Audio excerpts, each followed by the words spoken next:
talk about living a life of ease through remote work and travel. If any of these things sound like a vibe, please like, comment, and subscribe. I want to give a special shout out to Tiffany and all of the people who went ahead and signed up for Trusted House Sitters using my link.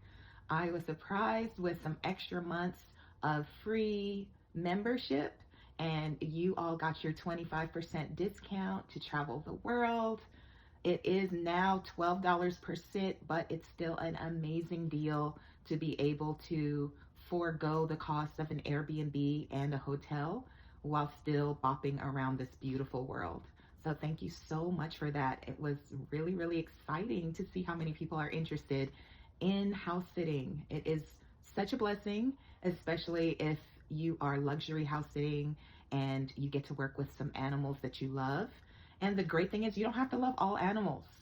You know, you can just love cats or barn animals or horses. It's really cool. You don't have to love dogs. And another thing is you don't have to love pets at all.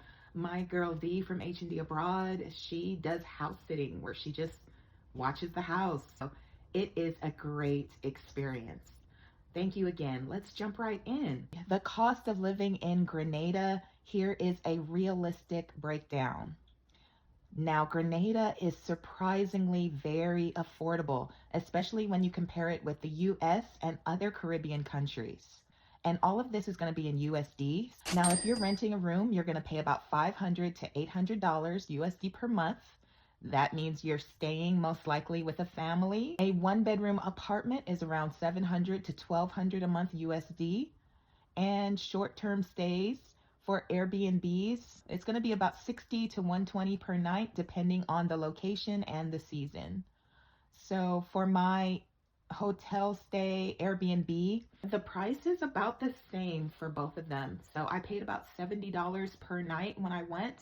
So for those longer stays, you're going to get more of a deal. Now, I live in the southern United States, and that is pretty much on par as far as rent for what you're going to pay for a one bedroom here in Texas. So very inexpensive, very doable.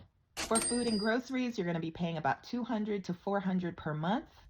Eating local is the key here. A lot of imported foods are super expensive on the islands. Local food, fruits and vegetables and provisions is the key to saving a lot of money.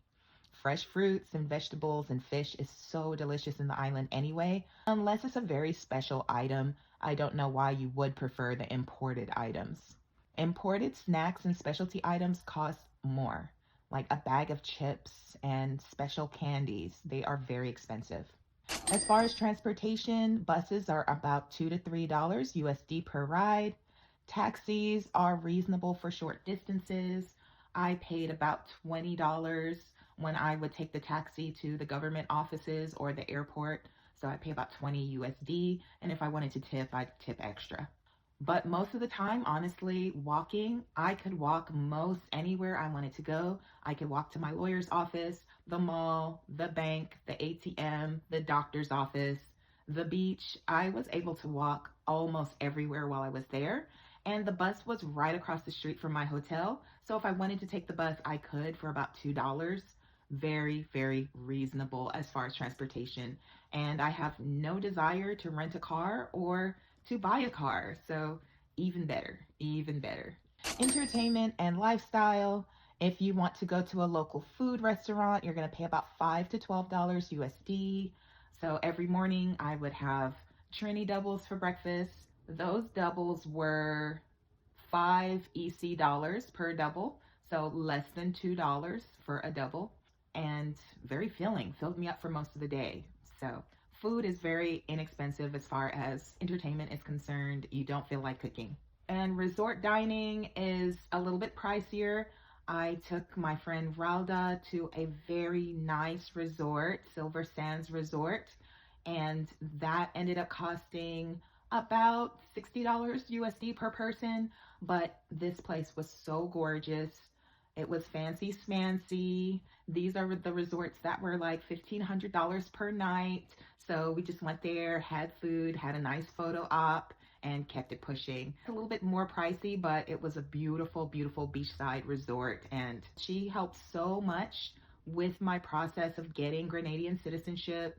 She went to the immigration office for me and got my mother's passport. You know, she just gave them the information about my mother's date of birth, place of birth, so forth. They gave her the birth certificate like the same day or the next day. And then she had a friend that was staying at her Airbnb go ahead and ship that to the UK. And then I think a relative shipped it to my mother from there. So super, super easy, super simple, and super fast. And I will put her Airbnb information in the description box in case you all are interested. I stayed with her before and she has a beautiful property, very comfortable, very cozy, lots of beautiful flowers and plants and fruits. She lives in St. David, I believe, so not close to all of the bacchanal and the rowdy stuff that goes on in St. George's. So check her out. For utilities and extras, electricity can be higher if you use the AC a lot. So my advice is to only have the AC on when you're at home and then turn it off when you leave. Internet is reliable and it's good for remote work. SIM cards and data plans are affordable. So all of that, you'd probably be paying 100 to 200 US dollars every month. I have Google Fi and it worked really great on the islands. I don't know what's up with Google Fi. Sometimes when I'm traveling, it works really good and sometimes it works really bad. So Google Fi is supposed to be like a universal SIM, and when I went to the UK, it did not work. It did not work very well at all. There were some few moments when it worked, but in Grenada, it worked like a charm. So check out Google Fi if you want to give it a try. I also want to shout out Trisha. It is so funny. This morning we just put the pieces together, but there was a lawyer that I had contacted. My friend Zoe gave me her contact information, and then I went ahead and contacted her and asked her a couple of things about notarization there on the island. She was very helpful, and then I didn't think anything else about it. And then this morning she texted me saying, Farida, you were the girl that was at Mount Parnassus with your friends the other day eating breakfast. And I was like, wait a minute.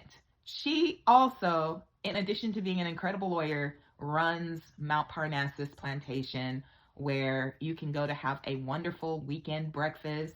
You can buy so many different herbs and fruits and spices and get a wonderful education about the healing properties of each spice. She made us a delicious concoction from passion fruit, mint, and she called it a mojito. And it was non-alcoholic, of course. And she gave us this concoction and it was so delicious and so healthy. I felt myself getting stronger after drinking it. So she's awesome and you will love there. We ate out of these adorable bamboo plates. You just can't beat it. You cannot beat it. Black owned, and just a beautiful experience to get to meet Trisha and see what she has going on over there. I will put her information in the description box as well. And also, I brought back these little gifts and received some gifts on my wonderful trip. My beautiful friend Kike gave me some sorrel, hibiscus flowers to make sorrel, and it was just lovely and delicious. Thank you, Kike. And I got these little spice boxes for, you know, gifts from my girlies. And in each box, it has clove, mace. Maybe this is what people spray in your eye when you're getting too aggressive. It might be the same thing. Turmeric, cinnamon, nutmeg, and I think these are bay leaves. Somebody in the comments correct me if I'm wrong, but all of those things in this little spice box are grown and sold in my island of Grenada. So proud of my country. And of course, we cannot forget the cinnamon. This is what Ralda gave me as a gift, a huge bag of cinnamon. I'm going to be, oh my gosh, if you could smell it. I'm going to be boiling like crazy, putting this in my teas, in my porridge, in everything, because Grenada cinnamon is just on another level. Okay, and she gave me more cloves, and this is some cinnamon that I bought, not realizing that I was going to be gifted some cinnamon. So this will be some more gifting to my friends in Texas. And she gave me 2 mangoes. I would say that if you are planning on taking home like fruit just to go ahead and put it on in your checked-in luggage. And if they ask you to declare it on that MPC app or whatever app that is when you're coming back, just go ahead and declare it, child. We don't want no problems. And lastly, Ralda gave me some more nutmeg. So that is everything that I got, and more information about living life on the island of Grenada. Longer stays, of course, are going to be even more affordable, but short-term 1 to 3 month stays are pretty darn affordable as well. All right, hope to see you on my island, and have a wonderful day. Please support the channel, like, comment, and subscribe, and I'll see you in the next one.